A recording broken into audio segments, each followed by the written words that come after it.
Sometimes the greatest strength comes from those the world has forgotten. Sometimes the most powerful protectors emerge when hope seems lost forever. In the village of Thornwick, Elsbeth has lived quietly as a widow and healer for years. At 52, she tends her herb garden and helps her neighbors, finding peace in simple routines. But tonight, 4 brutal soldiers corner her in the moonlight, demanding things no woman should endure. With nowhere left to turn, she whispers an old prayer her grandmother taught her. She calls upon the guardian who once protected these lands before he vanished into legend. From the darkness steps a figure both terrifying and magnificent. His eyes hold centuries of pain and power. He destroys the 4 men with swift, deadly grace. But this ancient vampire lord demands payment for his protection. What price will he ask of the woman who dared to call his name? Before we jump back in, tell us where you're tuning in from, and if this story touches you, make sure you're subscribed, because tomorrow I've saved something extra special for you. The morning mist clung to the cobblestones of Thornwick like the breath of sleeping spirits, and Elsbeth Whitmore moved through it with the practiced grace of someone who had walked these paths for more than 30 years. Her leather satchel bumped gently against her hip as she made her way to the market square, filled with the small glass vials and cloth pouches that had become her trademark throughout the village. At 52, her auburn hair had begun to show threads of silver that caught the early light, and her hands bore the honest calluses of a woman who worked with soil and stone, fire and water. The cottage she had shared with Thomas stood at the edge of the village proper, where the cobblestones gave way to dirt paths, and the cultivated gardens melted into the wild embrace of the ancient forest. It was a modest dwelling, but one that breathed with the accumulated wisdom of generations. Dried herbs hung from the oak beams in neat bundles, lavender for calming, chamomile for sleeplessness, feverfew for the headaches that plagued the baker's wife. The walls were lined with shelves holding hundreds of glass jars, each carefully labelled in Elsbeth's neat script: ground willow bark, powdered rose hips, tincture of valerian root. In the corner by the stone hearth sat her most precious possession, her grandmother's leather journal. The binding was worn smooth by countless hands, and the pages within contained not just recipes for healing remedies, but stories of the old ways, when magic flowed as freely as water through the mountain streams. Her grandmother had been the village healer before her, and her great-grandmother before that, creating an unbroken chain of knowledge that stretched back to the founding of Thornwick itself. Thomas had understood her devotion to the healing arts. He had been a carpenter by trade, a quiet man with gentle hands who could shape wood into objects of surprising beauty. Their love had been the steady, enduring kind, not the passionate fire of youth, but the warm glow of a well-tended hearth. They had never been blessed with children, a sorrow that had dimmed with time, but never quite disappeared. Instead, they had poured their care into the village itself, becoming the couple that neighbors turned to when troubles arose. Thomas had been gone 3 years now, taken by a fever that had swept through the valley one harsh winter. Elsbeth's healing skills had proven powerless against the illness that claimed him, leaving her with a guilt that had settled into her bones like the damp of a cold morning. She had continued her work. Of course, the village depended on her, but the joy had leached out of it, replaced by a sense of duty that felt as heavy as the stone walls of her cottage. Thornwick itself had seen better days. Once, it had been a prosperous settlement, blessed with fertile soil and protected by ancient pacts that most had forgotten. The village square centered around an old stone marker, weathered and covered with symbols that few could read anymore. The blacksmith's forge still rang with the sound of hammer on anvil, and the baker's ovens still filled the morning air with the scent of fresh bread. But there was a weariness to the place now, a sense that it was slowly fading like a tapestry left too long in the sun. The troubles had begun 6 months ago, with the arrival of Captain Roderick and his 3 men. They claimed to be collecting taxes for the distant king, but their demands bore no resemblance to any royal decree. They took what they pleased, grain from the miller, meat from the butcher, ale from the tavern, and their payment was the simple promise not to burn what they left behind. Roderick was a man in his 40s with greying hair and cold eyes, and he carried himself with the brutal confidence of someone who had never met meaningful resistance. His men were cut from similar cloth. Garrett, the youngest, had a cruel smile and wandering hands. Marcus bore scars across his knuckles from fights he had won through savagery rather than skill. Willem, the largest of the four, seemed to take pleasure in the fear his size inspired in others. Together, they had transformed the peaceful rhythms of village life into something brittle and afraid. The villagers endured because they had no choice. They were farmers and crafters, not warriors. Their young men had long since left for opportunities in the larger towns, and those who remained were either too old or too committed to their families to risk open confrontation. So they paid the soldiers' demands and prayed for deliverance that seemed unlikely to come. Elsbeth had drawn their particular attention because of her independence. As a widow without sons or brothers to protect her, she represented an easy target for their particular brand of cruelty. They had begun with small demands: a bottle of her finest healing tonic, a pouch of the expensive spices she used in her remedies. When she complied without protest, they had grown bolder, demanding larger portions of her supplies and making crude comments about what other services she might provide. She had tried to avoid them, timing her visits to the market when they were likely to be elsewhere, keeping to the paths that led away from the tavern where they spent their evenings. But Thornwick was a small place, and there were only so many ways to move through it unseen. The morning sun was well up by the time she reached the market square, where the usual collection of vendors had set up their stalls. Martha, the cheesemaker, waved from behind her display of wheels and rounds, the white cloth covering her wares bright against the weathered wood of her cart. Old Henrik, who traded in leather goods and metal implements, nodded respectfully as she passed. They all knew her story. These people who had been her neighbors for decades. They had mourned with her when Thomas died and continued to seek her help when their children fell ill or their joints ached with the coming rain. Mourning Elsbeth, called Sarah, the weaver's daughter, who was perhaps 25 and recently married to the blacksmith's son. Mother was wondering if you might have anything for her cough. It's been keeping her awake these past nights. Of course, dear, Elsbeth replied, reaching into her satchel for a small bottle of honey-colored liquid. This should ease it. 3 drops in warm water before bed, and no more than that. The coltsfoot can be strong. Sarah pressed a small copper coin into her palm, but Elsbeth shook her head. Your mother helped deliver half the babies in this village, including you. Consider it a fair trade. These were the interactions that still brought warmth to her days, the simple act of easing suffering, of being useful in a way that mattered. She moved through the market with quiet efficiency, trading her remedies for the necessities of life, accepting payment when it was offered and declining it when circumstances suggested it would be a burden. It was, as she turned to leave the market square, that she saw them approaching. Captain Roderick and his men moved with the casual arrogance of those who feared no opposition, their leather armor creaking and their weapons gleaming in the morning sun. The normal bustle of the market seemed to quiet as they drew near, vendors suddenly finding urgent reasons to rearrange their displays, and customers discovering pressing needs elsewhere. Mistress Whitmore, Roderick called out, his voice carrying clearly across the square. How fortuitous to encounter you here. We were just discussing how we might benefit from your expertise. Elsbeth felt the familiar tightness in her chest that their presence always brought, but she kept her voice steady. Good morning, Captain. I trust you are all in good health. Indeed we are, he replied, stepping closer than courtesy demanded.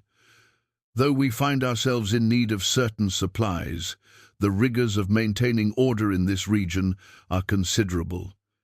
She knew what was coming. The pattern had become depressingly familiar. They would make their demands with a veneer of politeness, and she would comply because the alternative was unthinkable. But something in Roderick's manner today seemed different, more predatory than usual. "I believe you have developed quite a reputation for your healing skills," he continued. "Perhaps you might provide us with a comprehensive selection of your finest work, for the good of the kingdom, of course." The request would strip her of nearly half her current supplies, leaving her unable to help the villagers who genuinely needed her aid. She had faced this choice before and always chosen compliance over confrontation, but each capitulation seemed to make them bolder in their demands. "I shall prepare what I can," she said quietly, hoping to end the encounter quickly. "Excellent." Roderick smiled, but the expression held no warmth. "We shall collect them this evening, and perhaps we might discuss additional arrangements at that time." The implication in his words was unmistakable, and Elsbeth felt something cold settle in her stomach. Around them, the market had grown quiet, the other villagers pretending not to listen while hanging on every word. She could see the helpless anger in Henrik's eyes, the worried sympathy in Martha's face. They all understood what was happening, and they all knew there was nothing any of them could do about it. "I shall have your supplies ready," she managed to say. As the soldiers moved away, their laughter echoing off the stone walls of the surrounding buildings, Elsbeth remained standing in the market square. The normal sounds of commerce gradually resumed around her, but she felt separated from it all by a growing sense of dread. Tonight would bring a confrontation she had been avoiding for months, and she no longer believed she could navigate it safely. That evening, as the sun set behind the forest canopy and painted the sky in shades of amber and rose, Elsbeth sat in her cottage, preparing the supplies Roderick had demanded. Her hands moved automatically through the familiar motions of selecting and packaging her remedies, but her mind wandered to the leather journal on the shelf beside the hearth. Her grandmother had filled those pages with more than just healing recipes. There were stories of the old days, when the forest held guardians who watched over the village and its people. Tales of protectors who could be summoned in times of dire need, if one knew the proper words and had the courage to speak them. As a child, Elsbeth had thought them mere stories, the sort of tales told to make dark nights seem less frightening.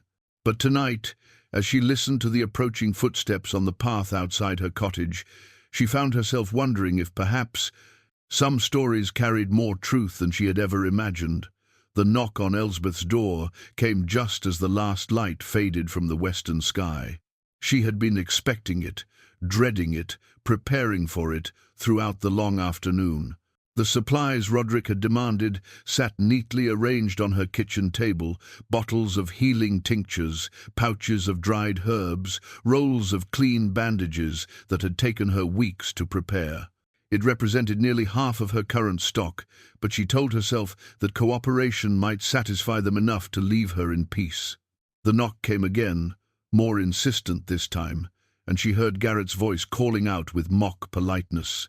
"Mistress Whitmore, we've come to collect what you so generously offered." Taking a deep breath to steady herself, Elsbeth opened the door to find all 4 soldiers standing on her threshold. In the growing darkness, their faces seemed harsh and predatory, lit by the flickering flame of the torch that Marcus carried. Behind them, the village lay quiet and watchful. She could see candles being extinguished in windows, as her neighbors chose the safety of invisibility over the risk of witnessing what might unfold. "Good evening," she said, stepping aside to allow them entry. "I have prepared what you requested." They filed into her cottage with the casual confidence of men who had never encountered meaningful resistance. Roderick surveyed the assembled supplies with satisfaction, while his men spread out through the small space, examining her possessions with the appraising eyes of looters. "Most thorough," Roderick said, running his fingers over the bottles and pouches. "You have quite an impressive collection here." It would be a shame if something were to happen to it. The threat was barely veiled, but Elsbeth forced herself to remain calm. I trust these will serve your needs. Oh, I believe they will serve admirably, he replied, but made no move to gather the supplies. Instead, he settled into Thomas's old chair by the hearth, the casual appropriation of her husband's place striking her like a physical blow. But I find myself thinking that perhaps we have been too narrow in our appreciation of what you have to offer. Willem had moved to her shelves and was running his thick fingers over her carefully organized jars, occasionally lifting one to examine its contents. Marcus stood by the window, ostensibly keeping watch, but clearly enjoying her discomfort. Garrett had positioned himself near the door, blocking her only avenue of escape. "I'm not certain I understand," Elsbeth said, though she understood perfectly well. "Come now." Roderick smiled, and the expression transformed his weathered features into something predatory. A woman alone, no husband to protect her, no sons to stand in our way. Surely you realize that your continued well-being depends upon our goodwill. I have always cooperated with your requests. Requests? Garrett laughed, the sound harsh. In the close confines of the cottage. Is that what we've been making? How charmingly naive.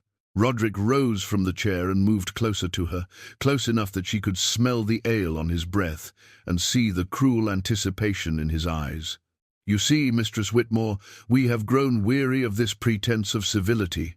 Tonight, I think, we shall dispense with such formalities. The cottage that had always been her sanctuary suddenly felt like a trap. These men had invaded not just her home, but the very core of her carefully maintained world. They stood among Thomas's tools and her grandmother's remedies with the casual entitlement of conquerors, treating her life's work as plunder to be claimed at will. "Please," she said, hating the tremor in her voice but unable to control it. "Take what you came for and leave me in peace." "Peace," Willem rumbled, his voice like grinding stone. "There's no peace for any of us, woman. Why should you be different?"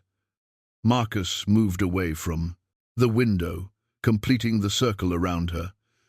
"The captain asked you nicely to show some proper hospitality.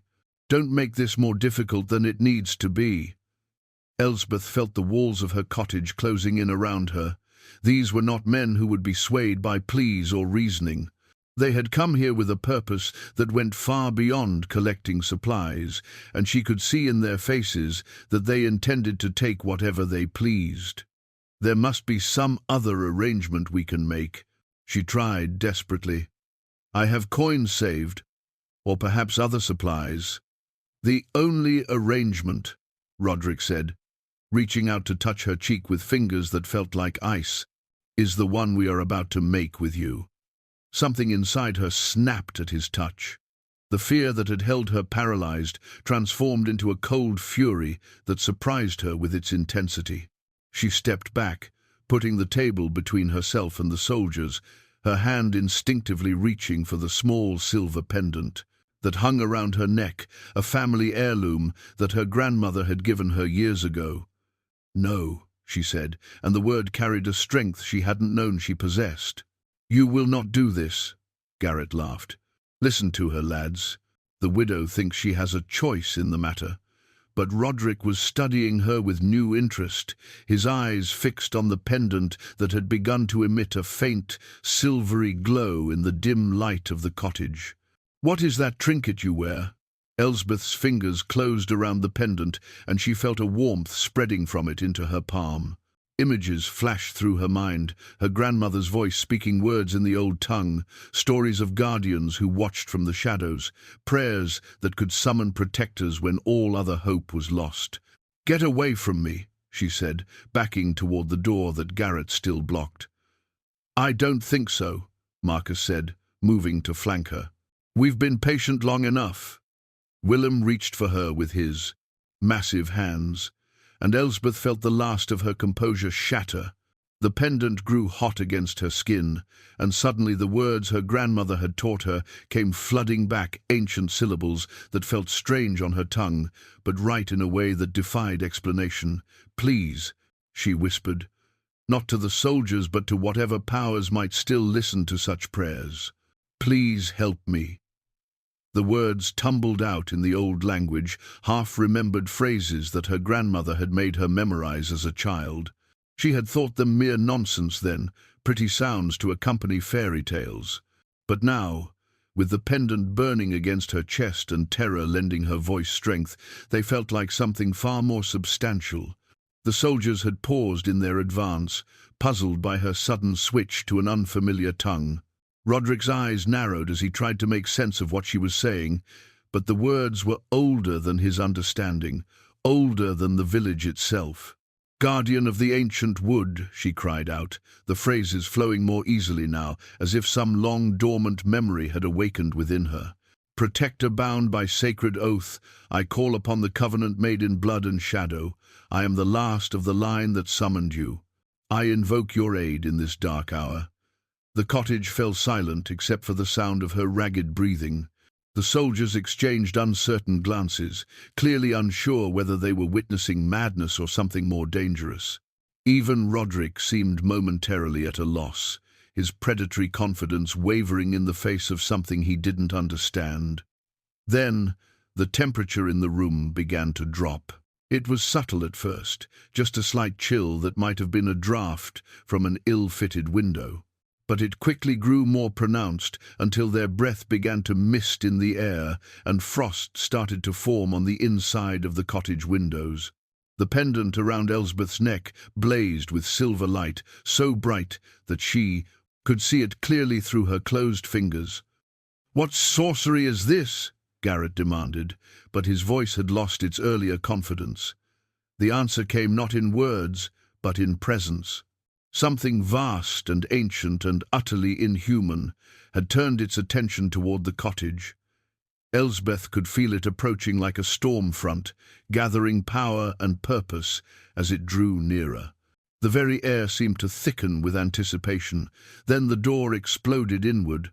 Wood splintered and iron hinges shrieked as the heavy oak door was torn from its frame by an invisible force. Through the opening stepped a figure that made Elsbeth's prayer-summoned protector seem suddenly, terrifyingly real. He was tall and pale, with dark hair that moved in a wind she could not feel. His clothes were black and seemed to absorb the light around them, but his eyes were like stars reflected in deep water, ancient and beautiful and absolutely merciless. When he smiled, she saw the white gleam of fangs that left no doubt about what he was. The soldiers had gone completely still, their earlier aggression replaced by the primal fear of prey animals who had suddenly realized they were no longer the predators in the room. "Good evening," the vampire said, his voice carrying the cultured accent of nobility and the terrible weight of centuries.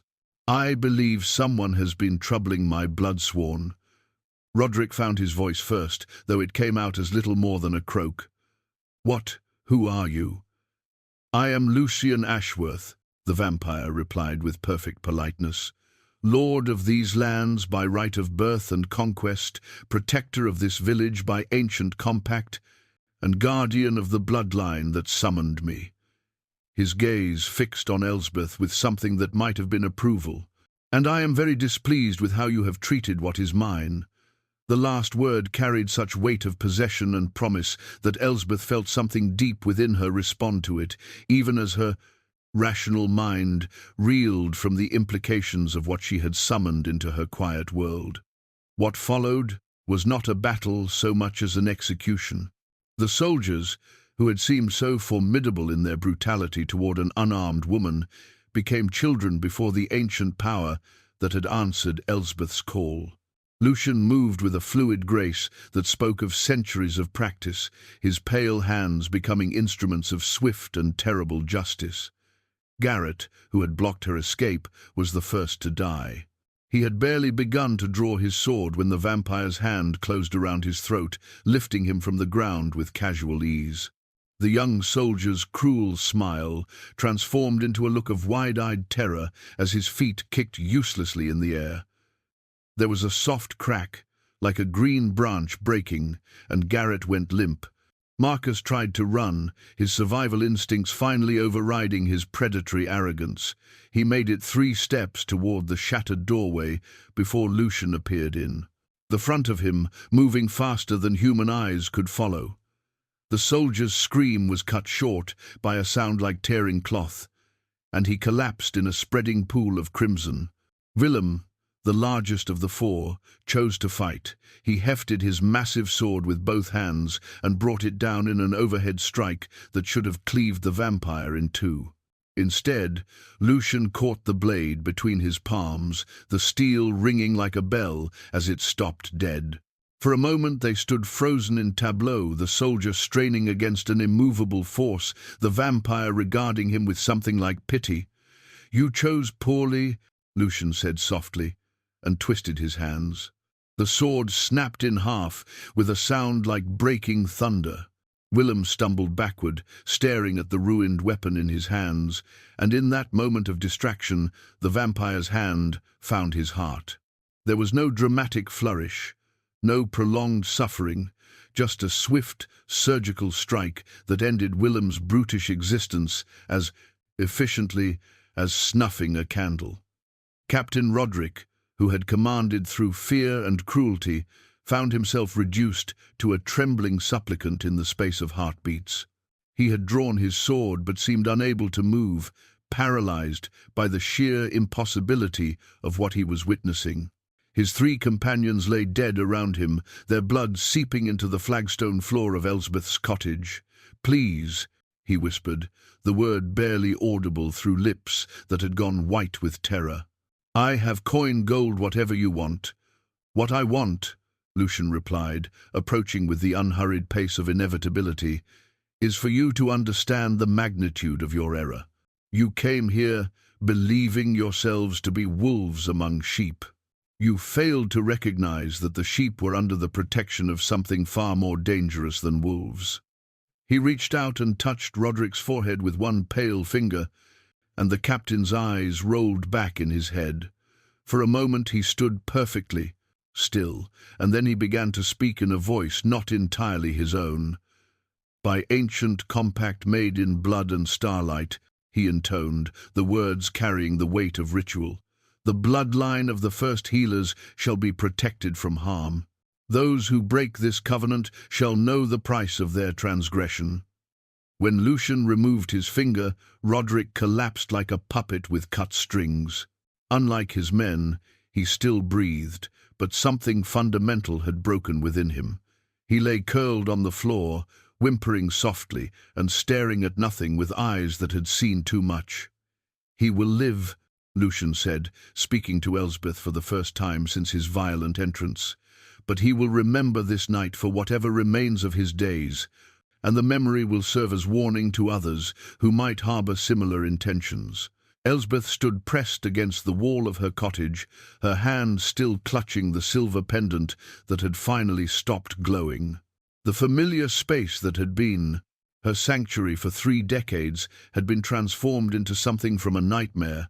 Broken furniture, splintered wood, and the metallic smell of blood overwhelming the gentle scents of her herbs. She began, then stopped, uncertain what words could possibly encompass what she had just witnessed.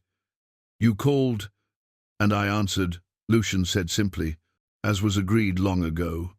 I don't understand. What agreement? I never—" "Not you personally," he interrupted gently. "Your bloodline, your ancestor, the first healer to settle in this valley." He moved among the bodies with casual disregard, straightening an overturned chair and setting her scattered supplies back on the table. "Margaret Whitmore, I believe her name was. A remarkable woman, facing troubles not unlike your own." The name struck Elsbeth like a physical blow. She had heard it whispered in family stories, the legendary matriarch who had founded their healing tradition.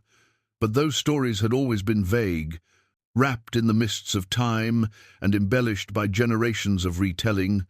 Margaret made a bargain, Lucian continued, his voice taking on the tone of someone recounting well-remembered history. The valley was beset by bandits, and worse things, creatures that hunted in the darkness and preyed upon the innocent. She sought protection for her people, and I provided it. You were here then? Centuries ago? I was. He turned to face her fully, and in his ancient eyes she saw depths that spoke of experiences beyond her comprehension. I was different then, younger in my curse, more willing to involve myself in mortal affairs. I had been a lord of these lands before my transformation, and some sense of duty remained.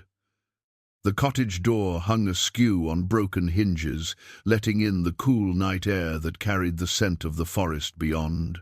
Through the opening, Elsbeth could see lights beginning to appear in windows throughout the village, her neighbours emerging cautiously from there, hiding places as word of the commotion spread. "What was the bargain?" she asked, though part of her already dreaded the answer. Protection for the bloodline in exchange for companionship when the time came. His expression grew distant, touched with something that might have been longing. "I have been alone for a very long time, Elspeth Whitmore. Longer than you can imagine." "Companionship," she repeated faintly. "You mean, I mean that your ancestor promised that one day, when the covenant was called upon, her descendant would stand with me willingly, not as servant or thrall, but as an equal partner in the long centuries ahead." The weight of generations settled on her shoulders like a cloak made of lead. Everything she had believed about her family's history, everything she thought she knew about her place in the world, crumbled and reformed around this new, terrible knowledge. "The pendant," she said, looking down at the silver chain around her neck, "it's connected to this somehow." "The bond mark," Lucian confirmed. "It identifies you as the one bound by the covenant, and it allows me to find you when you call, as you did tonight." Outside, she could hear voices approaching, Henrik calling her name, Martha crying out in alarm as she saw the destruction visible through the broken doorway. The normal world was reasserting itself, demanding explanations for the impossible things that had happened in the space between one heartbeat and the next. "They're coming," she said unnecessarily. "Yes." Lucian moved to the window and gazed out at the approaching villagers. "You will need to decide what to tell them, and more importantly, what you intend to do about the choice before you." "What choice?" He turned back to her, and in his ancient face she saw an expression of infinite patience, touched with hope that had been carefully guarded for far too long. "Whether you will honor the covenant your ancestor made," he said quietly, "or whether you will choose to live out your remaining mortal years in the knowledge that your protection comes at a price you are unwilling to pay." The voices outside grew closer, and Elsbeth realized that her old life, quiet, predictable, safe, had ended the moment she spoke her grandmother's prayer. Whatever came next, whatever choice she made, nothing would ever be the same. The next hours passed in a blur of careful lies and partial truths. When Henrik and the others arrived at her cottage, they found Elsbeth standing among the wreckage, with tears streaming down her face and no sign of either the soldiers or their mysterious destroyer. The bodies had vanished as completely as if they had never existed, leaving only broken furniture and her own shattered composure as evidence of the night's violence. "They came demanding supplies," she told the gathered villagers, her voice carefully modulated to convey shock and fear without revealing the deeper truths. "When I tried to refuse, they became violent.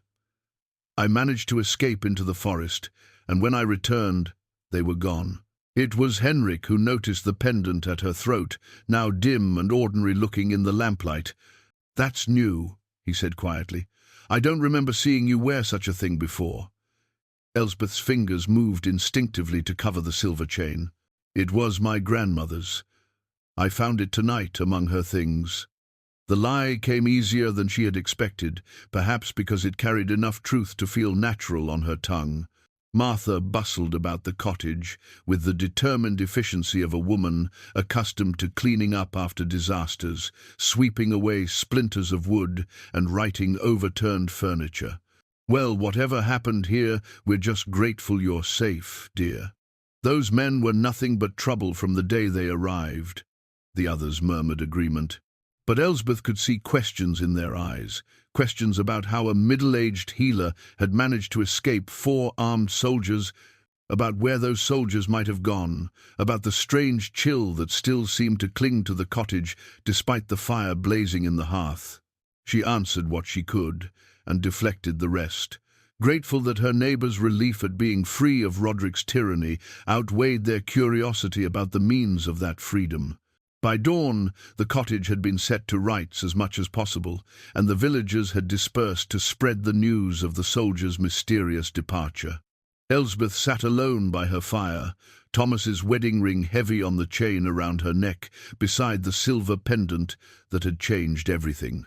She had worn his ring there since his death, unable to bear removing it but equally unable to continue wearing it on her hand. Now it seemed to pulse with the weight of the choice before her. 3 years of widowhood had taught her the particular loneliness that came from being forgotten by a world that valued women primarily for their connections to men. As Thomas's wife, she had been someone part of a unit that neighbours invited to harvest festivals and winter gatherings. As his widow, she had gradually become invisible, her presence tolerated rather than welcomed, her opinions heard but not truly valued. She had told herself that this isolation was acceptable, even preferable. Her healing work gave her purpose, and her cottage provided sanctuary from a world that had no clear place for women like her. But the arrival of Lucian had stripped away these comfortable self-deceptions, forcing her to confront the truth about the life she had been living. The sound of footsteps on the path outside made her look up from her contemplation of the flames. Through the hastily repaired window, she could see a familiar figure approaching in the pale light of early morning. Her heart began to beat faster, though whether from fear or anticipation she could not say. Lucian appeared in her doorway without the dramatic entrance of the previous night. In the soft light of dawn, he seemed almost human, still pale and otherworldly, but less overtly supernatural than he had appeared in the heat of battle. He wore different clothes now, a simple brown coat over dark trousers that might have belonged to any gentleman traveller, though the quality of the fabric suggested wealth and taste. "May I come in?" he asked, displaying a courtesy that seemed genuine rather than mocking. "I think you've already demonstrated that my permission is somewhat irrelevant," she replied, but gestured for him to enter. "On the contrary," he said, settling into the chair opposite hers with fluid grace. "Permission is precisely what this is about. The covenant requires your willing consent, not mere compliance. And if I refuse, then I will honor your choice and withdraw my protection. The bargain was for partnership freely given, not slavery imposed through force." His words carried no threat, no subtle coercion that she could detect.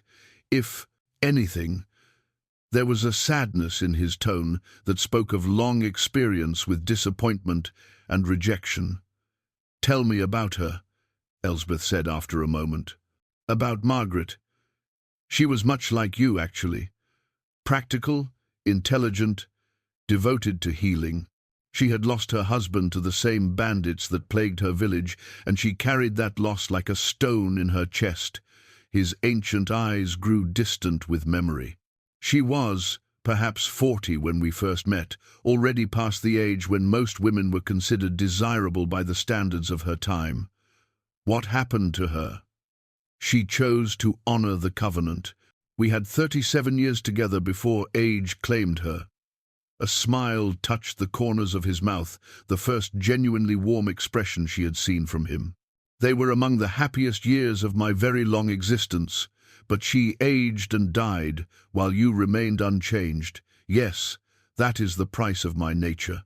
I cannot offer you immortality without first offering you damnation, and that is a gift I will not force upon anyone."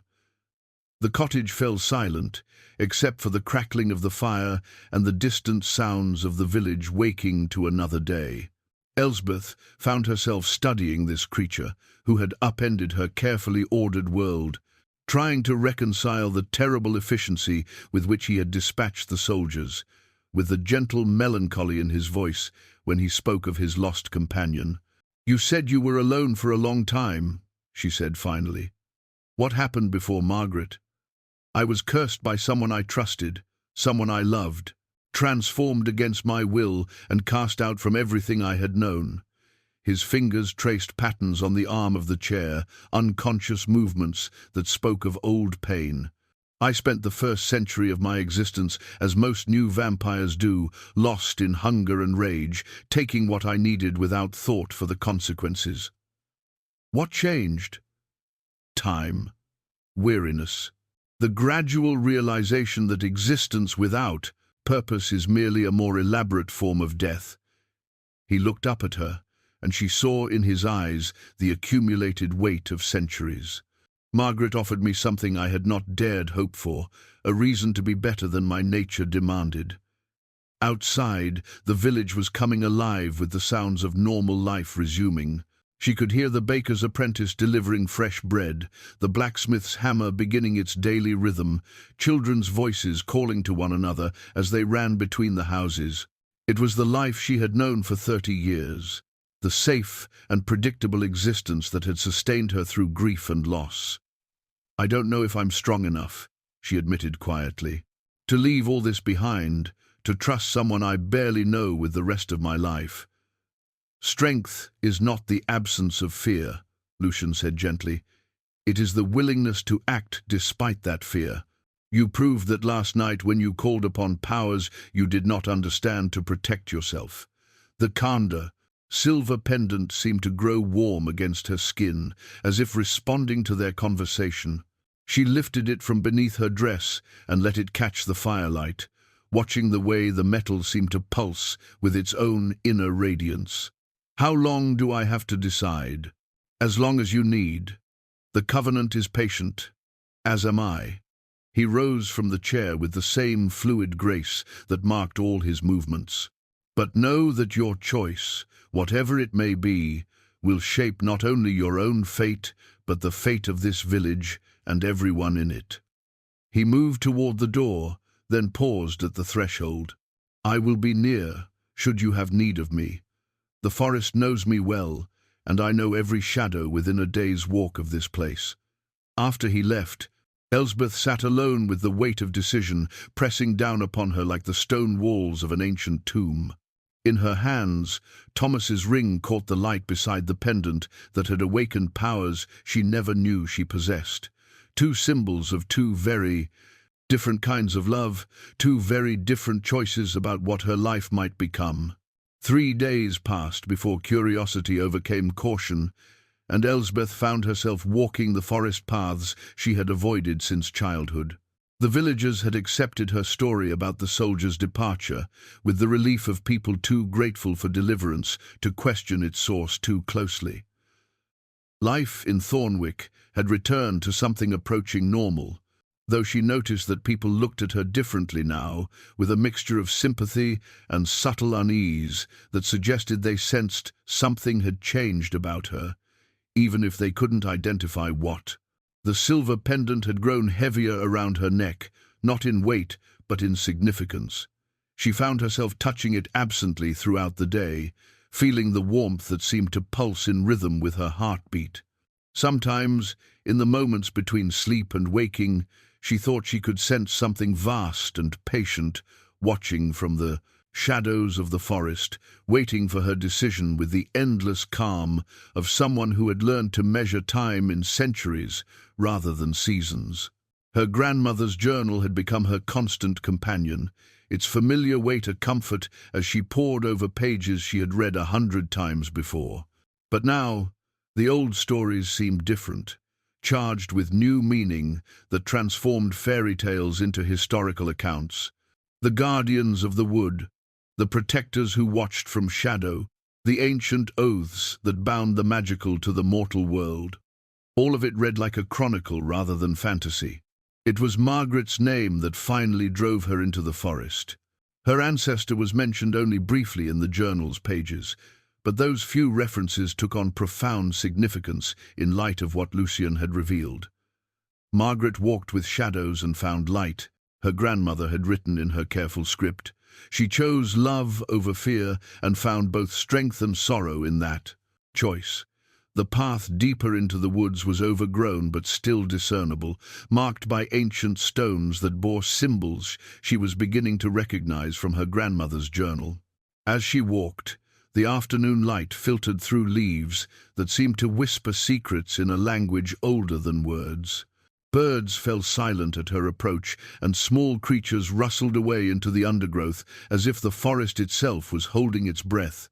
She found him in a clearing she had never seen before, though she was certain she had walked every path in these woods as a child. He sat beside a stream that bubbled over smooth stones, his dark hair catching the dappled sunlight that filtered through the canopy above. At his feet lay what appeared to be the remnants of a camp, a circle of stones that had once held fire, the fragments of structures that might have been shelter, all softened by years of weather and overgrowth. "You found my sanctuary," Lucien said without turning his voice, carrying easily across the clearing. "I wondered if you would. Was this where you lived? Before?" "One of many places. I find it difficult to remain in one location for extended periods. The world changes, and those who might remember me grow suspicious if I do not age as they expect."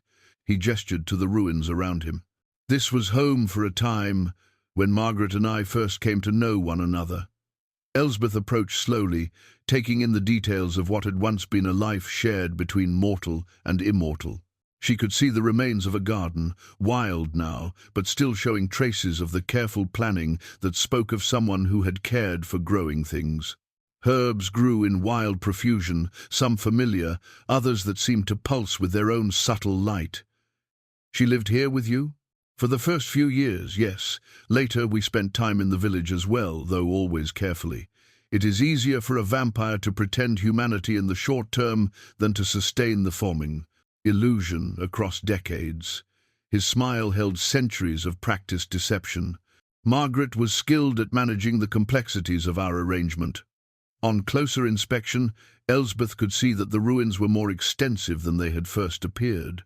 What she had taken for natural rock formations were actually the remains of a substantial dwelling, built into the natural contours of the land with such skill that it seemed to have grown there rather than being constructed. Stone walls emerged from earthen mounds, and what appeared to be cave mouths revealed themselves as doorways when viewed from the proper angle. "It's beautiful," she said, and meant it.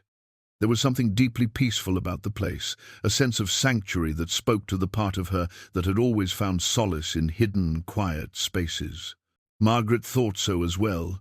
She said it felt like a place outside of time, where the ordinary rules of the world did not apply. He rose from his position by the stream and moved to stand beside what had once been a door. "Would you like to see what remains of the interior?"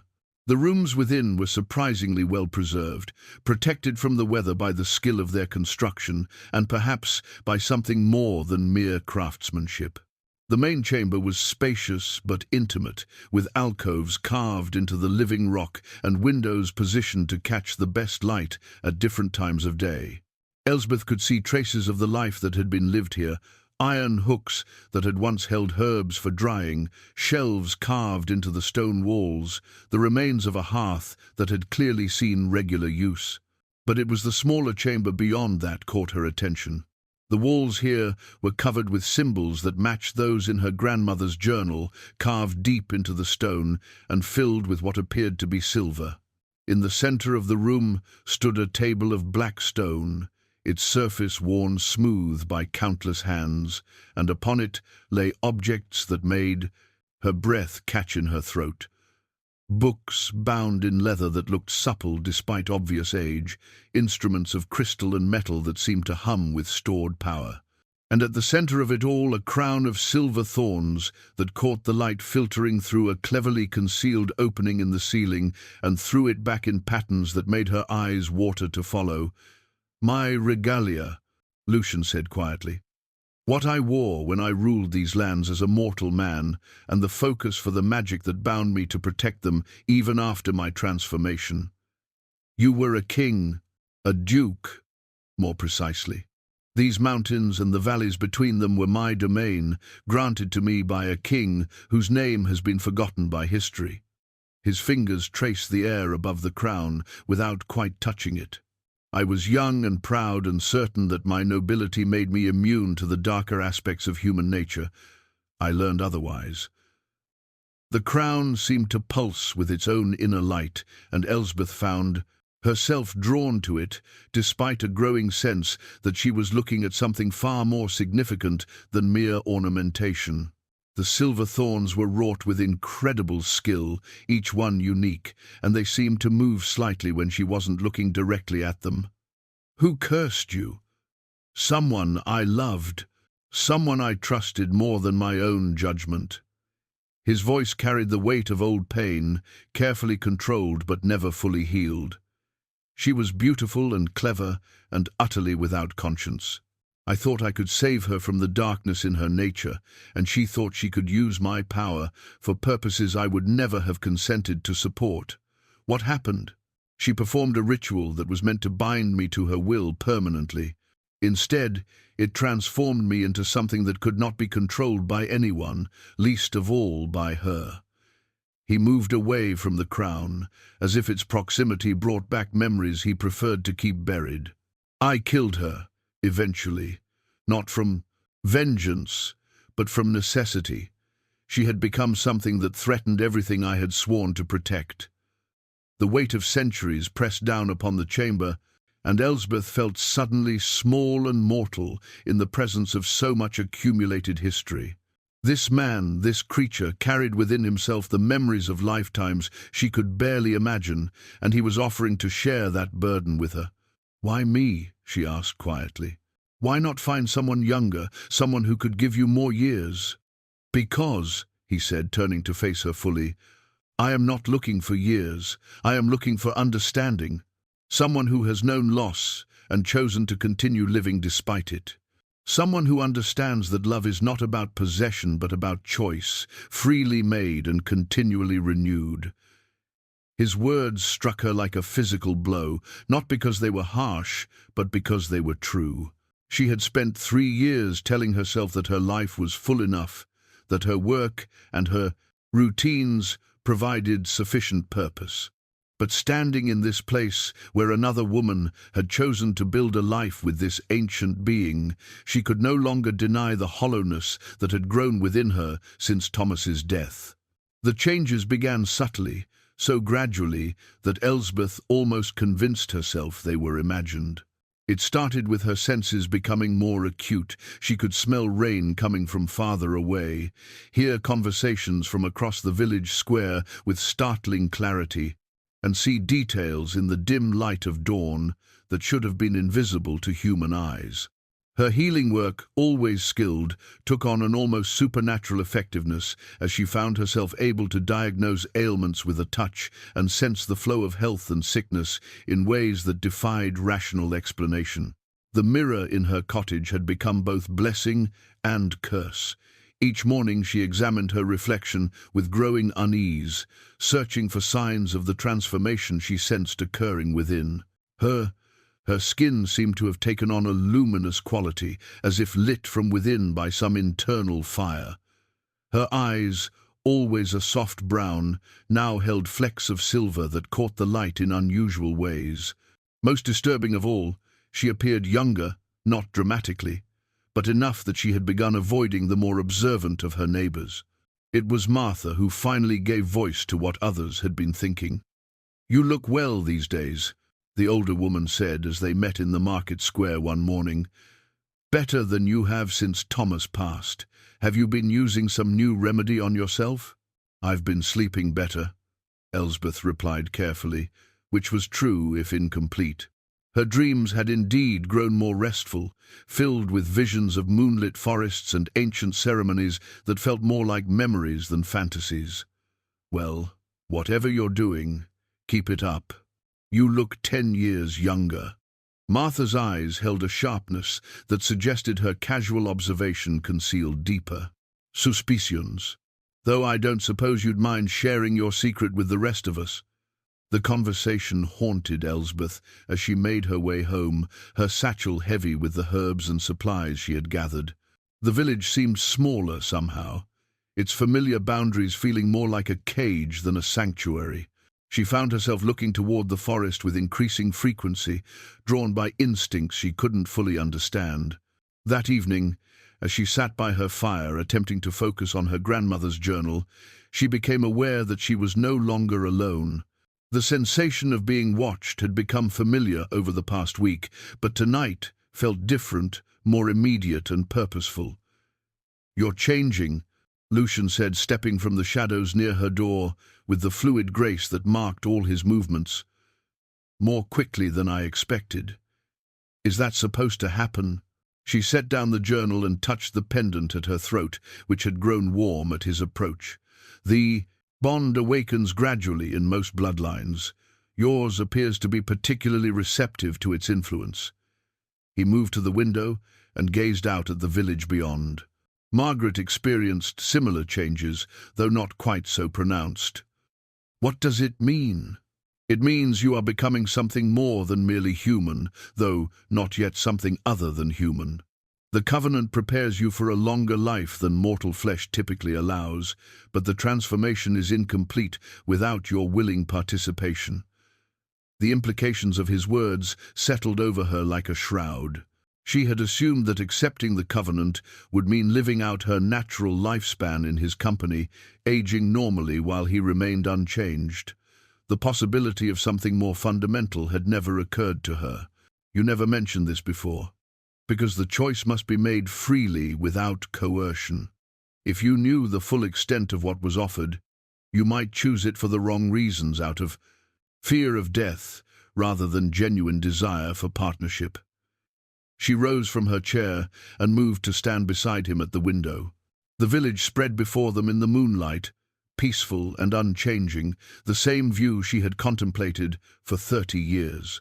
But tonight it looked different, smaller, more fragile, like a child's toy village that she was already beginning to outgrow. "Show me," she said quietly. He turned to study her face in the pale light filtering through the glass. "Are you certain? Some knowledge cannot be unknown. I'm tired of making decisions based on incomplete information. If I'm going to choose, I want to understand what I'm choosing between." From somewhere within his dark coat, Lucian produced a mirror unlike any she had ever seen. The frame appeared to be carved from a single piece of moonstone, and the surface seemed to contain depths that defied the laws of physics. When he held it up between them, she saw not her reflection, but something far more disturbing. The woman in the mirror wore her face, but transformed by centuries of accumulated experience. Her eyes held the deep wisdom of someone who had witnessed the rise and fall of kingdoms, and her bearing carried the quiet authority of one who had learned to command both respect and fear. She was beautiful in a way that had nothing to do with youth and everything to do with power, carefully controlled and purposefully directed. "This is what you could become," Lucian said softly. "Not immediately, but over time. The covenant offers longevity that approaches immortality, enhanced abilities that border on the supernatural, and a perspective that transcends the narrow concerns of ordinary mortal existence. And the price? You would watch generations pass like seasons. You would know the pain of outliving everyone you currently care about. You would be forever changed in ways that would set you apart from ordinary humanity." His voice carried the weight of personal experience. "With these burdens, and you would be bound to me in ways that go far deeper than mere companionship." The mirror showed her other visions now, flashes of possible futures that made her head swim with their complexity. She saw herself standing beside Lucian in settings that ranged from medieval courts to modern cities, always together, always subtly separate from the purely human world around them. She saw the cottage where she now lived crumbling with age while she remained unchanged, and she saw herself tending to the children and grandchildren of villagers who were currently her peers. "The bond is not slavery," he continued, "but it is permanent. You would be my companion in the truest sense, sharing not just my existence but my very nature. What I am, you would become. What I feel, you would know. The barriers between us would dissolve until we became something greater than the sum of our individual parts." When he lowered the mirror, her own familiar reflection looked almost foreign by comparison. The woman, she had been careful, constrained, content with small pleasures and smaller ambitions, seemed like a stranger wearing her face. "How much time do I have before the changes become irreversible?" "The next full moon. 3 weeks, perhaps a little more." He tucked the mirror back into his coat with the same casual grace with which he had produced it. "After that, the choice will be made for you by the simple fact of your continued existence." The cottage fell silent, except for the crackling of the fire and the distant sounds of the village settling into sleep. Elsbeth found herself thinking of Thomas and the quiet life they had built together, of the healing work that had defined her for so long, of the familiar routines that had sustained her through grief and loss. All of it seemed suddenly fragile, as temporary as morning mist in the face of the vast possibilities Lucian offered. "Would I still be me?" "You would be more yourself than you have ever been," he replied with quiet certainty. "The covenant does not erase what you are, it amplifies it. Your compassion would become a force for healing on a scale you cannot imagine. Your strength would grow to match challenges worthy of centuries rather than decades. Your wisdom would deepen until you could guide and protect not just individuals but entire communities across generations. And my loneliness would end," he said simply, "as would mine." After he left, Elsbeth sat before her fire until the embers died to ash, contemplating the choice that would define not just the remainder of her life, but the very nature of what that life would become.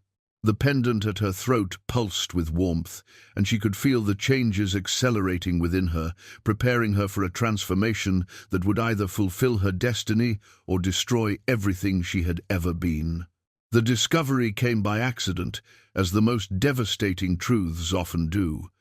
Elsbeth had been searching through the deepest recesses of her grandmother's effects, looking for any additional information about Margaret and the Covenant, when her fingers found a loose stone in the cottage's foundation wall. Behind it lay a hidden compartment that contained documents her family had concealed for generations. The first scroll was written in her great-great-grandmother's careful hand, and its contents made her blood turn cold. It was not a record of a desperate bargain struck in good faith, but rather the detailed account of an elaborate trap designed to enslave a powerful supernatural being for the benefit of the village's founding families. "The creature believes himself bound by honor," the document read, "but in truth he is bound by chains of his own making. The covenant was crafted not to protect our bloodline, but to ensure his eternal servitude. Should any of our descendants choose to complete the ritual, they will become the instrument of his permanent captivity, able to command his usurpers, power for our family's benefit while he remains helpless to resist." The words blurred before her eyes as the full magnitude of her family's treachery became clear. Margaret had not been Lucian's willing companion, she had been his jailer, using the very bonds of affection he had developed for her to strengthen the magical chains that held him prisoner. Every kindness he had shown, every protection he had offered, had been compelled by a curse disguised as covenant. She read on with growing horror, learning how the original settlers had discovered Lucian in his grief-stricken solitude after his transformation. Rather than offering genuine alliance, they had researched his history, learned of his noble nature and protective instincts, and crafted a trap that used his own honor against him. The supposed compact had been designed to exploit his guilt over his vampiric nature, offering him a chance at redemption that was actually a path to enslavement. The second document was even more damning, a letter from Margaret herself, written in the final year of her life. In it, she expressed growing remorse for her role in perpetuating the deception, but also fear of what might happen if the truth were revealed. "He has grown to love me in truth," she wrote, "and I find that I return that affection despite the circumstances of our arrangement. But I am old now, and when I die, he will be free unless another of our line takes my place. I have hidden this record in the hope that my descendants will choose mercy over power, though I fear they will prove as selfish as I have been." Elsbeth's hands trembled as she unrolled the third and final scroll, the actual text of the original binding ritual. The words were written in a mixture of Latin and older languages, but their meaning was clear enough. The ceremony did not create partnership between equals, but rather transferred the vampire's will to the control of the bloodline representative. The silver pendant was not a symbol of protection, but a focus for domination, designed to grow in power with each generation until it could compel absolute obedience from its victim. The cottage seemed to spin around her as the implications settled into her mind like poison. Every conversation with Lucian, every moment of apparent choice he had offered her, had been a charade. He could no more refuse to protect her than he could choose to stop existing. His patient courtship, his respect for her autonomy, his willingness to wait for her decision, all of it was elaborate theatre performed by someone who had no genuine freedom to act otherwise. She thought of the gentle melancholy in his eyes when he spoke of his loneliness, the careful way he had presented the covenant as a choice rather than compulsion. Had any of it been real, or was he simply so thoroughly bound that he had convinced himself his servitude was voluntary? How much of his apparent affection was genuine feeling, and how much was the magical equivalent of Stockholm Syndrome? The worst part was understanding how the trap had been designed. Lucian's noble nature made him want to protect the innocent, and his guilt over his vampiric transformation made him eager to find purpose in that protection. The covenant offered him both, disguised as an honorable bargain when it was actually an elaborate form of psychological warfare designed to make him complicit in his own enslavement. She had wondered why he seemed so patient, so willing to wait for her decision without pressure or manipulation. Now she understood that he literally could not behave otherwise. The binding prevented him from taking any action that might be construed as coercing his potential new master, while simultaneously ensuring that he would be utterly subject to her will if she chose to complete the ritual. The documents included detailed instructions for the full binding ceremony, and reading them made her feel physically ill. The ritual required not just the completion of certain phrases and the activation of the pendant's power, but also the conscious choice to accept dominion over another sentient being. Margaret had gone through with it, trading Lucian's freedom for protection and companionship that she could command at will. But there was something else hidden among the papers, a smaller scroll written in different handwriting and much newer ink. As she unrolled it, she realized she was looking at her grandmother's final attempt to right an ancient wrong. "The binding can be broken," the document began, "but only by one who holds the power to command it. The ritual of release requires the willing sacrifice of the controller's own magical potential, permanently severing their connection to the supernatural world." Margaret chose not to attempt this liberation, whether from selfishness or fear I cannot say. I have not lived to see another of our line called to this choice, but I leave this record in the hope that when the time comes, my descendant will prove braver and more honorable than I have been. The liberation ritual was outlined in careful detail, including warnings about its irreversible nature. The person who performed it would lose not only their power over the vampire, but also any magical abilities the bloodline had developed over the centuries. They would become fully and permanently human, cut off forever from the supernatural world that the pendant had opened to them. But there was more. Breaking the binding would not simply free Lucian, it would restore him to his full power and autonomy, including abilities that had been constrained by centuries of magical servitude. He would become truly free for the first time since his transformation, able to choose his own path without the artificial compulsions that had shaped his behavior for so long. Elsbeth sat surrounded by the scattered documents, her mind reeling from revelations that recontextualized everything she thought she understood.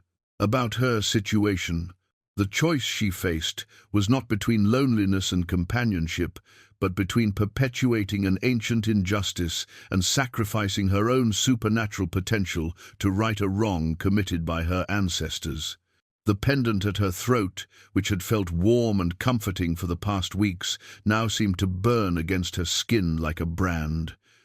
She understood now why it had grown heavier, not because of its significance as a bond, but because of its true nature as a leash designed to constrain a being whose only crime had been trusting those who claimed to offer him redemption. She thought of Lucian's careful courtesy, his patient explanations, his apparent willingness to accept her refusal of the covenant. All of it had been performed under magical compulsion, his every word and gesture constrained by bindings that prevented him from revealing the true nature of their relationship. He could not tell her she was his potential master any more than he could refuse to serve, if she chose to claim that role. The implications for their growing relationship were devastating. Every moment of apparent connection, every sign of developing affection, was tainted by the knowledge that he was incapable of genuine choice in how he responded to her.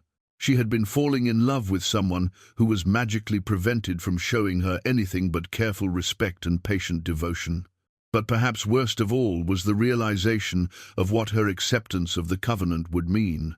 She would not be choosing partnership with an ancient and powerful being.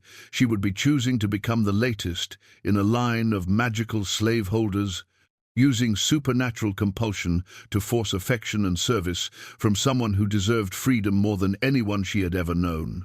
As evening fell and the cottage grew dark around her, Elsbeth remained sitting among the scattered papers that had shattered her understanding of everything she thought she knew. The choice before her had transformed completely, and with it, her perception of the man who waited somewhere in the forest for a decision that would determine whether justice would finally be served or whether an ancient cruelty would continue for another generation. The pendant pulsed with warmth against her chest, eager to complete its purpose and claim its next victim. But for the first time since she had learned of the covenant's existence, Elsbeth knew exactly what she needed to do. The full moon was 3 days away when Elsbeth made her decision. She spent the intervening time in careful preparation, gathering the materials her grandmother's instructions specified, while maintaining the facade of normal village life. The liberation ritual required components that were both rare and symbolically significant: silver taken from a willing source, water drawn at midnight from a spring that had never seen sunlight, and herbs that grew only in places where blood had been spilled in the name of justice. The silver proved to be the most challenging requirement until she realized that Thomas's wedding ring contained enough of the precious metal to serve the purpose. The symbolism was not lost on her, using the ring that represented her last connection to her mortal life to free someone who had been denied the chance to choose his own path. She spent an evening carefully extracting the silver from the band, melting it down and reforming it into the shape her grandmother's notes specified. The spring water she collected from a cave deep in the forest, following directions that had been carefully preserved in the hidden documents. The location had clearly been chosen by her ancestor as insurance against future need, though whether from guilt or mere prudence, Elsbeth could not say. The herbs she found growing in a clearing where, according to village legend, a group of bandits had been executed for preying on travelers. The plants that grew there had an otherworldly quality, their leaves shimmering with an inner light that became more pronounced when gathered under the night sky. But the most crucial component was the crown itself, Lucian's original regalia that she had seen in his sanctuary. Her grandmother's notes made it clear that the binding could only be broken while the vampire wore the symbols of his former authority, as if the ritual needed to remind the magic of what he had been before his enslavement began. That meant she would need to convince him to accompany her to his sanctuary and don the crown without revealing her true intentions. The binding prevented him from learning of any plan that might lead to his liberation, another cruel refinement to ensure that the vampire could not accidentally discover a path to freedom. She would have to lie to him, manipulate him into position, and then perform a ritual that would strip away her own magical abilities forever. The hardest part was facing him during those final days of preparation. He appeared each evening as had become his custom, and she found herself studying his face for signs of the compulsion that governed his every action. Now that she knew what to look for, she could see the subtle tensions around his eyes when he spoke of the covenant, the careful way he phrased his responses to avoid any statement that might be construed as coercion. "You seem troubled," he said on the second night, settling into the chair across from her with his usual fluid grace. "The decision weighs heavily upon you." "It does," she admitted, which was true enough to satisfy her conscience. "I find myself thinking about Margaret, about what her choice meant for both of you." Something flickered across his features so quickly that she might have missed it if she hadn't been watching carefully. Pain, perhaps, or the shadow of a memory he could not fully suppress. "She was remarkable," he said quietly. "Brave enough to accept partnership with something she did not fully understand, wise enough to make it work despite the challenges involved." The words were spoken with apparent warmth, but now Elsbeth could hear the hollow note beneath them. How much of his affection for Margaret had been genuine, and how much had been the magical equivalent of learned helplessness? Had he convinced himself that his captivity was love because the alternative was too painful to acknowledge? "Tell me about the day she died," Elsbeth said, driven by a need to understand the full scope of the tragedy that had been perpetrated in her family's name. Lucian was quiet for so long that she began to think he would not answer. When he finally spoke, his voice carried a weight of sorrow that seemed genuine despite everything she now knew about his constrained nature. "She had been ill for months, though she tried to hide it from me. Her body was failing in the way that mortal flesh eventually must, but her spirit remained strong until the very end." His hands rested on the arms of his chair, fingers tracing patterns that spoke of old grief. "She died in the sanctuary, in the room where we had shared our happiest years. Her last words were an apology for what I was never certain." Now, Elsbeth understood. Margaret had died carrying the weight of guilt for a deception she had helped perpetuate, unable to reveal the truth even in her final moments because the binding prevented such revelations. She had taken the secret of Lucian's enslavement to her grave, leaving him to believe that their relationship had been built on genuine affection rather than magical compulsion. What happened after she was gone? "I waited," he said simply. "The covenant required patience until another of the bloodline came of age and circumstances aligned for the choice to be offered again. I withdrew to the deep forest and learned to measure time as trees do in seasons rather than heartbeats." The casual way he described decades of solitude, as if waiting in isolation for another master to claim him was the most natural thing in the world, made her heart ache with fury at her ancestors' cruelty. They had created a prison so complete that the prisoner had forgotten he was confined, a cage so subtle that it felt like choice even to its victim.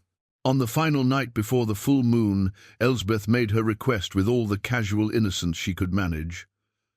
"I would like to see the sanctuary again," she told him, "to better understand what life there would be like before I make my final decision." "Of course," he agreed, as she had known he would be compelled to do. "We could visit tomorrow evening, if you wish. The moon will be full, and the sanctuary is particularly beautiful in that light." "That sounds perfect," she replied, hating herself for the manipulation even as she recognized its necessity. That night, she made her final preparations, assembling the ritual components in a leather satchel that had belonged to her grandmother. The irony was not lost on her using tools that had been part of the original deception to finally undo its effects. She also wrote a letter explaining her actions, addressed to the village council, to be delivered only if something went wrong with the ritual. The letter was carefully worded to reveal as little as possible about supernatural affairs, while still providing context for her disappearance should the liberation attempt fail. She described Lucien as a protector who had been wrongly bound by ancient magic and explained her intention to free him as restitution for her family's historical crimes. She made no mention of vampires or immortality, framing the situation in terms that the villagers could interpret as metaphor if they chose. As she sealed the letter with wax, Elsbeth reflected on the strange path that had brought her to this moment. 3 weeks ago, she had been a lonely widow whose greatest concern was avoiding the attention of corrupt soldiers.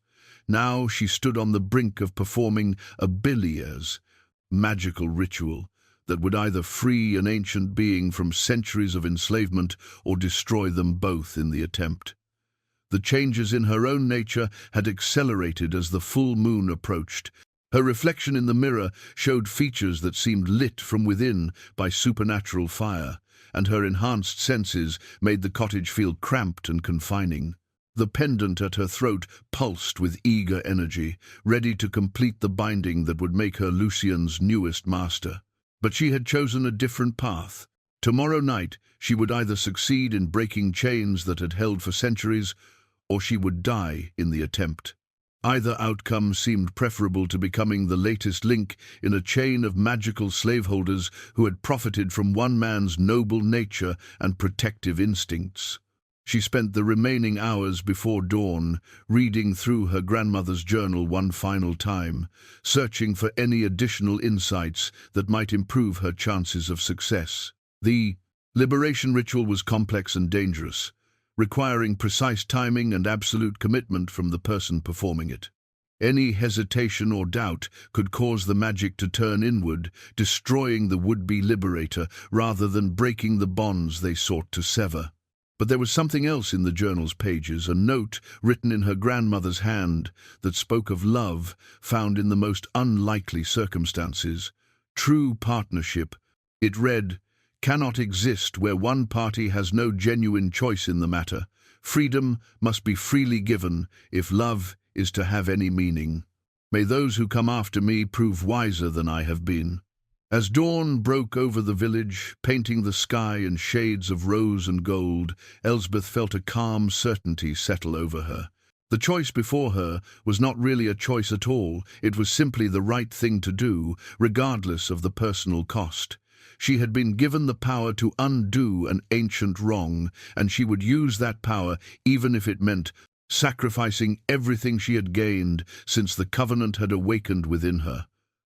The full moon would rise in 12 hours, and with it would come either liberation or doom for them both. But for the first time since learning the truth about her family's legacy, Elsbeth felt truly at peace with the decision she had made.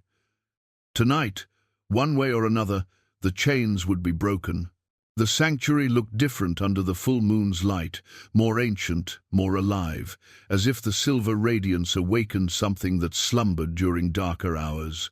Elsbeth followed Lucien through the ruins, with her satchel of ritual components hidden beneath her cloak, her heart beating so loudly she was certain he must hear it, despite the magical constraints that limited his perception of her true intentions. "You seem nervous," he observed as they approached the main chamber. "There is nothing to fear here. This place has been sanctuary for longer than most kingdoms have existed." If only he knew how. Right, he was about her fear, though not for the reasons he imagined. The liberation ritual required her to perform acts that would appear as betrayal to someone who could not understand their true purpose. She would need to place him in a position of absolute vulnerability and then strike at the very foundations of the magic that bound him, all while he trusted her completely because he had no choice in the matter. The chamber where his crown lay waiting seemed to pulse with accumulated power as they entered. Moonlight streamed through the concealed opening in the ceiling, striking the silver thorns and casting complex shadows that moved independent of any earthly source. The air itself felt thick with potential, as if reality had grown thin in this place where so much magical energy had been focused for so long. "It's beautiful," Elsbeth said, which was true despite the dread that filled her chest. "I can see why Margaret loved it here. She found peace in this place," Lucian replied, his voice carrying that familiar note of controlled sorrow. "Perhaps you will as well, if you choose to accept what I offer." The casual reference to choice made her want to scream. He spoke as if he were presenting her with options, when in fact he was as trapped by circumstance as a bird in a cage, able to see freedom but magically prevented from flying toward it. "Tell me about the crown," she said, moving closer to the stone table. "What did it mean to you when you were mortal?" "Authority," he said after a moment's thought. "Responsibility. The weight of decisions that affected thousands of lives." He joined her beside the table, close enough that she could feel the unnatural coolness that radiated from his pale skin. "I was a good ruler, I think. Fair and just, protective of those who depended upon my strength. And now it represents what I have lost, what I can never reclaim." His fingers hovered above the silver thorns without quite touching them. "The magic that binds me to this existence also prevents me from reclaiming my full nature. I am neither fully vampire nor fully the man I once was." This was the opening she had been waiting for, though it pained her to exploit his moment of vulnerability. "What if you could reclaim it? What if there were a way to restore what you have lost?" He looked at her with an expression she couldn't quite read. Such things are possible in theory, though the cost would be prohibitive for most. "What kind of cost?" "The binding can only be broken by someone with the power to command it. But doing so would require them to sacrifice their own connection to the supernatural world permanently." His voice carried no particular emotion, as if he were discussing academic theory rather than his own potential freedom. "It would mean choosing to become fully human in exchange for liberating someone else from magical constraint." The fact that he could discuss the very ritual she planned to perform proved how completely the binding controlled him. He was literally incapable of recognizing that she might be planning his liberation, even when presented with direct evidence of her intentions. "That seems like a fair trade," she said carefully. "Freedom for freedom. Perhaps. But few would consider it worthwhile to sacrifice their own magical potential for the benefit of a creature like me." He turned away from the crown, missing the way her hand moved instinctively toward the satchel beneath her cloak.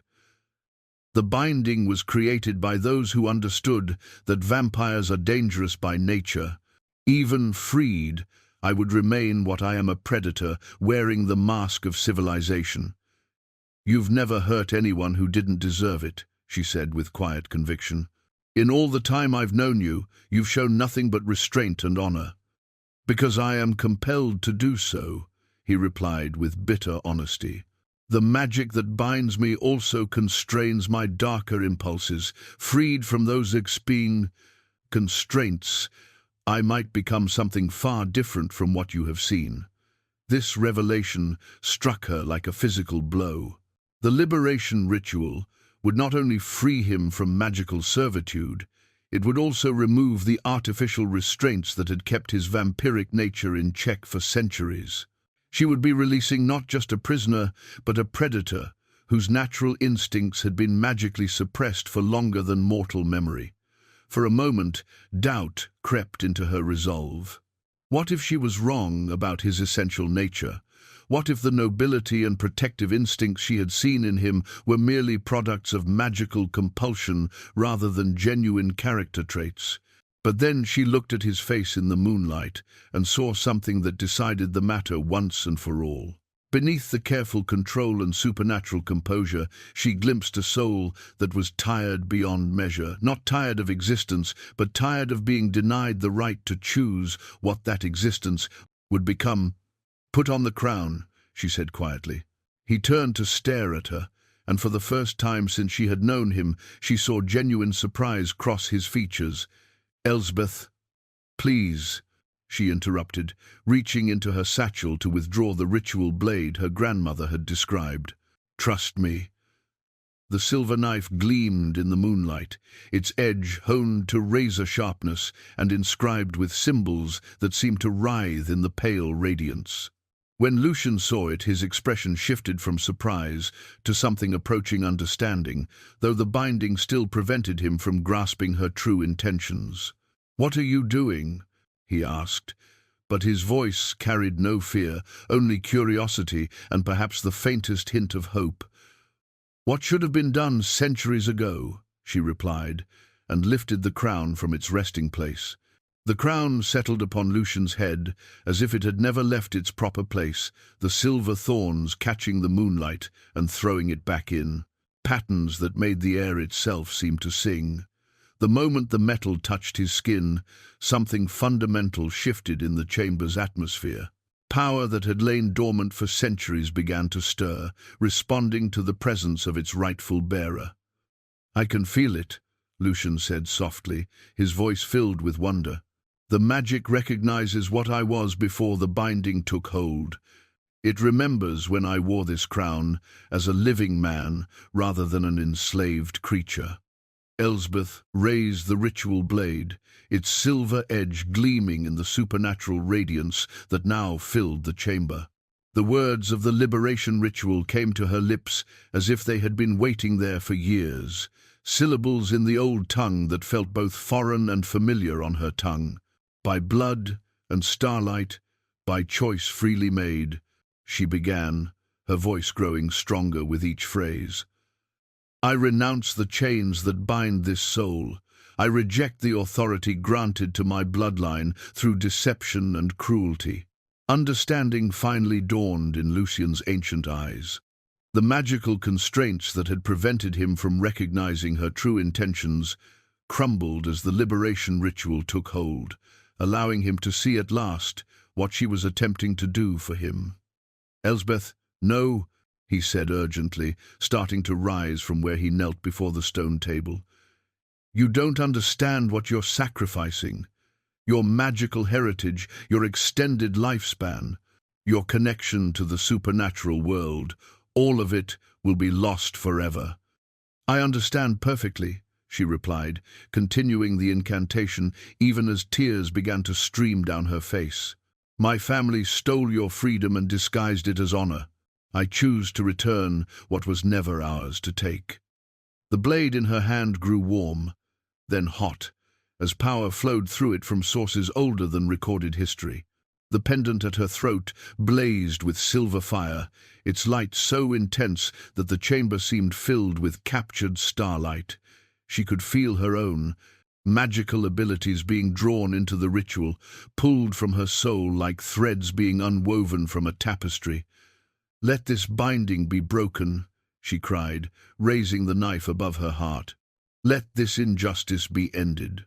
Let freedom be restored to one who has been denied choice for far too long." The ritual required blood, her blood, freely given, to seal the breaking of bonds that had been forged in deception. She pressed the blade to her palm and let the crimson drops fall upon the stone table where they hissed and steamed in the supernatural atmosphere. The effect was immediate and overwhelming.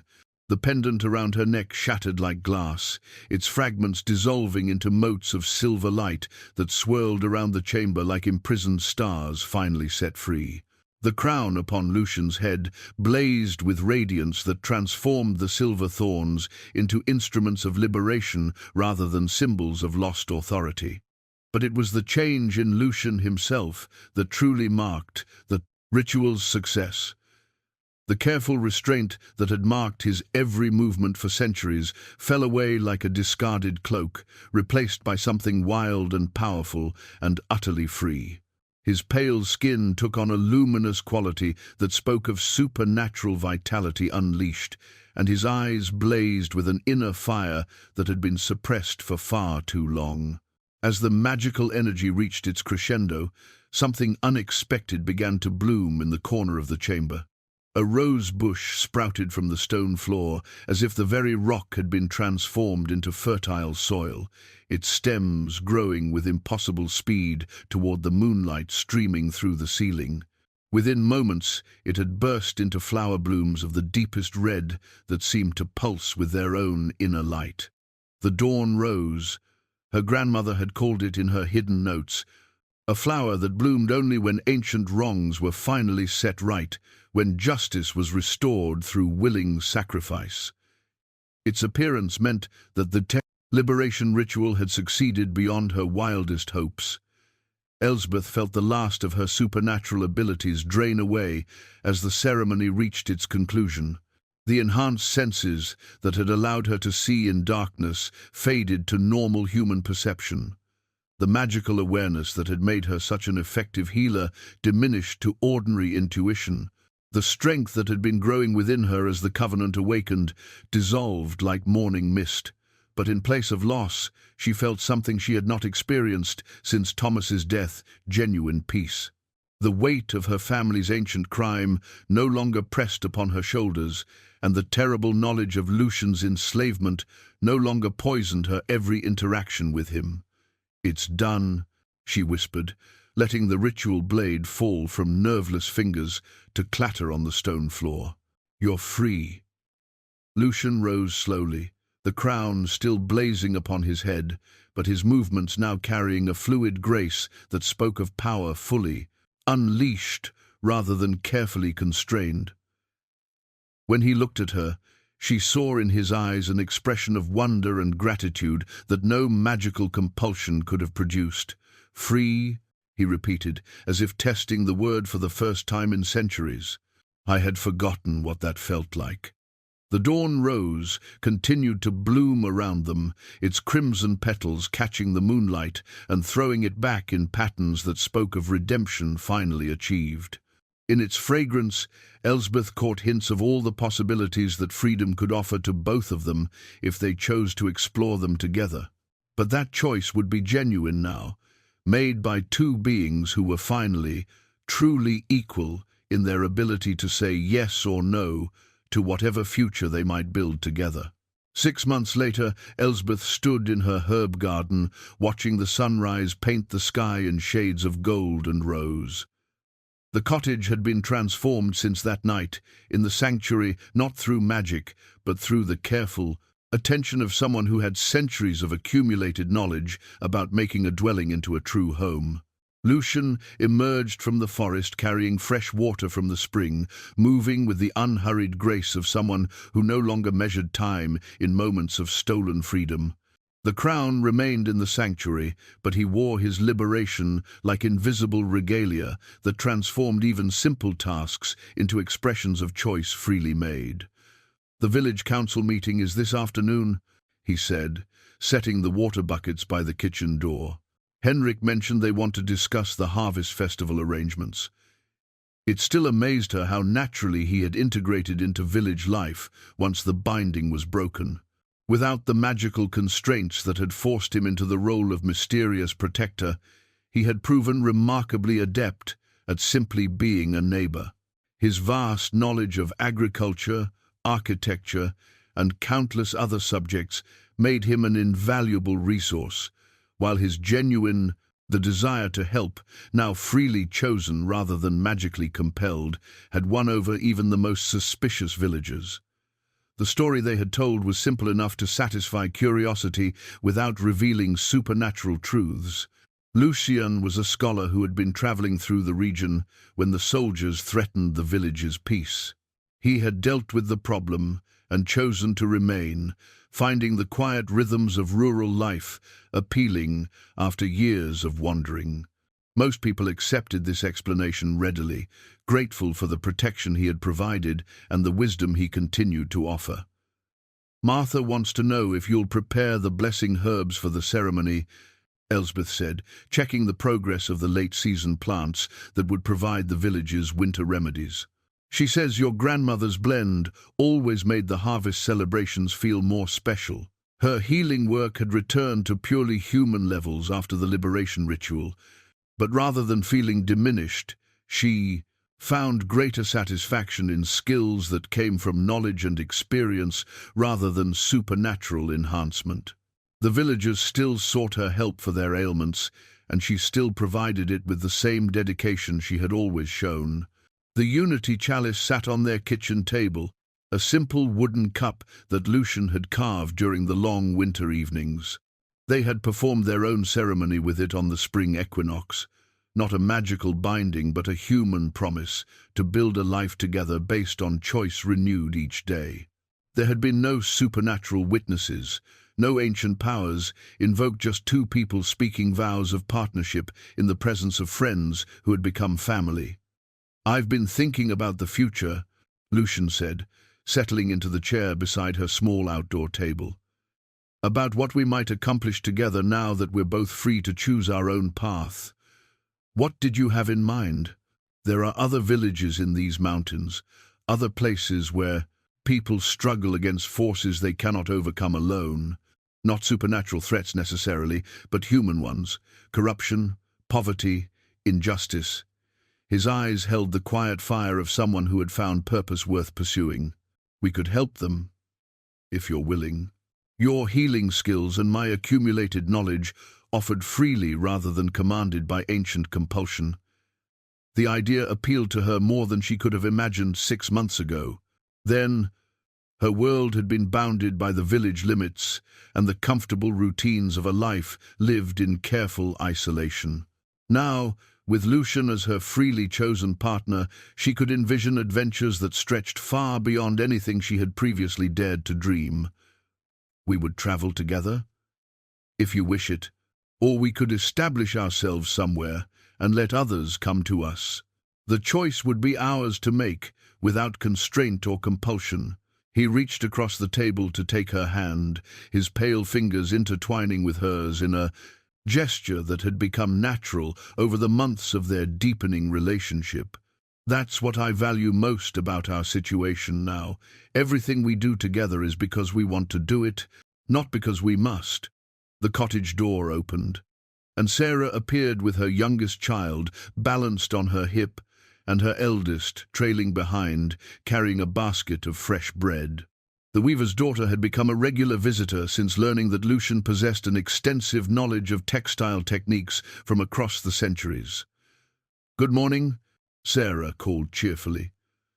"Mother sent these for you, and she wanted to know if Master Lucian might have time to look at the new loom design her husband is considering." "Of course," Lucian replied, rising to accept the offered bread. "Tell him I'll stop by this afternoon before the council meeting." As Sarah departed with her children, chattering excitedly about the upcoming festival preparations, Elspeth reflected on how completely their lives had been transformed. 6 months ago, she had been an invisible widow whose greatest concern was avoiding unwanted attention. Now she was half of a partnership that had become central to the village's sense of security and continuity. "Do you ever regret it?" she asked quietly. "Giving up the supernatural power, the enhanced abilities, the extended lifespan?" "Never," he replied without hesitation. "Power that comes without choice is not power at all. It's a particularly elaborate form of slavery. I would rather have 50 years of genuine freedom than 500 years of magical constraint." The morning sun climbed higher, warming the garden, where herbs grew in neat rows tended by human hands and watered with spring water carried by choice rather than compulsion. In the distance, the village was waking to another day of ordinary miracles: bread rising in ovens, children playing in streets, neighbors helping one another with the countless small tasks that made up a life well lived. That evening, as they sat before their fire reading books borrowed from Lucian's extensive collection, Elsbeth reached for the unity chalice and filled it with wine from their own small vineyard. They had established the tradition of sharing a drink each night as the day ended, a simple ritual that marked their gratitude for another 24 hours of freedom chosen rather than freedom granted. "To choices freely made," she said, offering him the cup. "To love freely given," he replied, accepting it with a smile that transformed his ageless features into something entirely human and entirely beautiful. Outside, the forest whispered its ancient secrets to anyone willing to listen, but within the cottage, two souls, who had found each other across centuries of separation and constraint, settled into the quiet contentment of a life built on mutual choice, shared purpose, and the daily renewal of promises made not to fate or magic, but to each other.